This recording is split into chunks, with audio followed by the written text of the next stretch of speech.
اعوذ باللہ من الشیطان الرجیم بسم اللہ الرحمن الرحیم۔ سورہ نساء آیات نمبر 77 تا 82 میں منافقین کا کردار کہ پہلے جہاد کے حکم کی فرمائش کرتے تھے، لیکن جب جہاد کا حکم دے دیا گیا تو اب جہاد سے فرار چاہتے ہیں۔ یہ حقیقت کہ موت سے بچنا ممکن نہیں۔ منافقین کا کردار کہ جب کوئی تکلیف پہنچتی ہے تو کہتے ہیں کہ یہ رسول اللہ صلی اللہ علیہ وآلہ وسلم کی وجہ سے ہے۔ علیحدگی میں اپنے لوگوں سے مسلمانوں کے خلاف مشورے کرتے ہیں۔ اگر یہ قرآن اللہ کے سوا کسی اور کی جانب سے آیا ہوتا تو یہ لوگ اس میں بہت سے اختلافات پاتے۔ اعوذ باللہ من الشیطان الرجیم۔ الم تر الى الذین قیل لهم کفوا ایدیکم واقیموا الصلاة وآتوا الزکاة۔ کیا آپ نے ان لوگوں کو نہیں دیکھا جنہیں اس سے پہلے صرف یہ حکم دیا گیا تھا کہ تم ابھی اپنے ہاتھوں کو روکے رکھو، نماز کی پابندی کرتے رہو اور زکوٰۃ ادا کرتے رہو۔ بہت سے لوگ جنگ کی اجازت مانگتے تھے، لیکن اللہ کی حکمت تھی کہ ابھی جنگ کا مناسب وقت نہیں آیا۔ فَلَمَّا كُتِبَ عَلَيْهِمُ الْقِتَالُ إِذَا فَرِيقٌ مِّنْهُمْ يَخْشَوْنَ النَّاسَ كَخَشْيَةِ اللَّهِ أَوْ أَشَدَّ خَشْيَةً۔ پھر جب ان جہاد کا تقاضا کرنے والوں پر جہاد فرض کیا گیا تو یکا یک انہی میں سے کچھ لوگ کافروں سے ایسے ڈرنے لگے جیسے کوئی اللہ سے ڈرتا ہو یا اللہ سے بھی زیادہ۔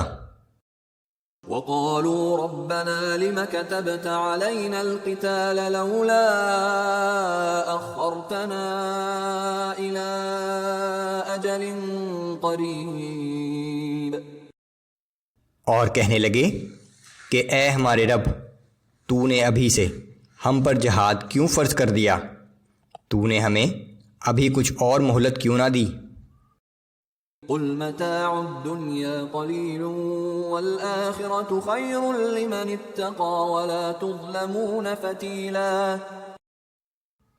اے پیغمبر صلی اللہ علیہ وآلہ وسلم، آپ فرما دیجئے کہ دنیا کی یہ منفعت نہ صرف قلیل ہے بلکہ بہت تھوڑے عرصے کی ہے، اور اللہ سے ڈرنے والوں کے لیے آخرت کا اجر اس سے بہت بہتر اور دائمی ہے۔ اور یاد رکھو کہ روز قیامت کسی کی ایک دھاگے کے برابر بھی حق تلفی نہیں کی جائے گی۔ اینما تکونوا یدرککم الموت ولو کنتم فی بروج مشیدہ۔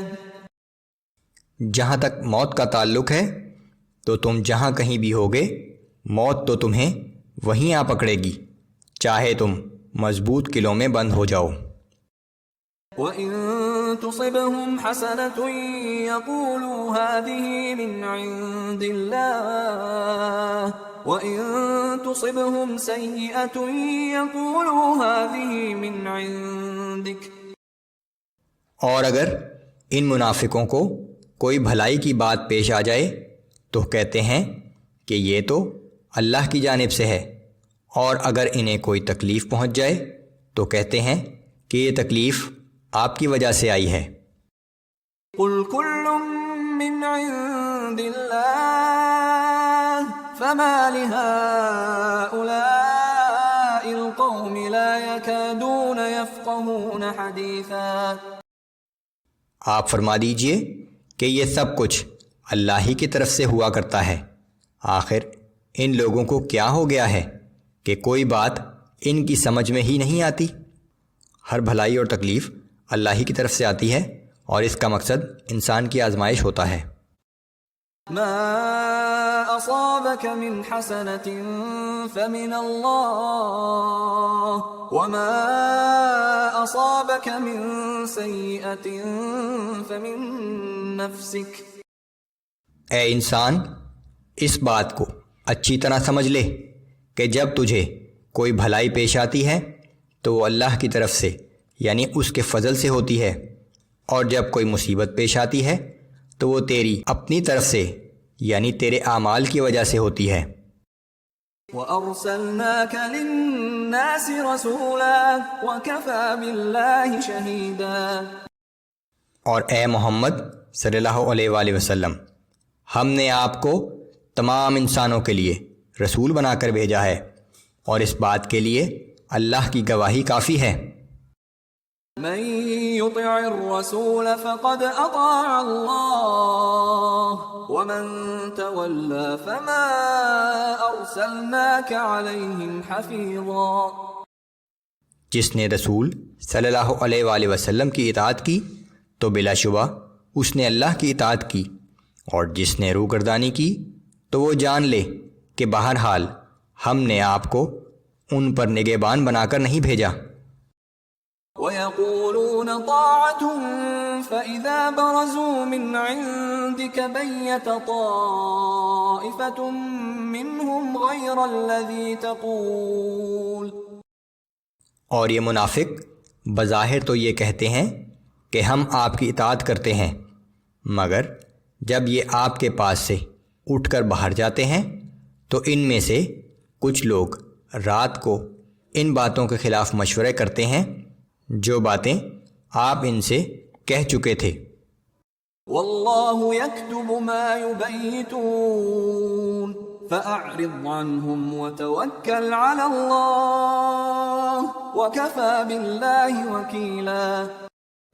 اور جو مشورے یہ راتوں کو کرتے ہیں اللہ تعالیٰ انہیں لکھتا رہتا ہے، پس اے پیغمبر صلی اللہ علیہ وآلہ وسلم آپ ان کو نظر انداز کر دیجئے اور اللہ تعالیٰ پر بھروسہ رکھیے، اور اللہ ہی کا کارساز ہونا کافی ہے۔ افلا يتدبرون القرآن ولو كان من عند غير الله لوجدوا فيه اختلافا كثيرا۔ تو کیا یہ لوگ قرآن میں غور و فکر نہیں کرتے؟ یہ بات اچھی طرح سمجھ لو کہ اگر یہ قرآن اللہ کے سوا کسی اور کی جانب سے آیا ہوتا تو یہ لوگ اس میں بہت سے اختلافات پاتے۔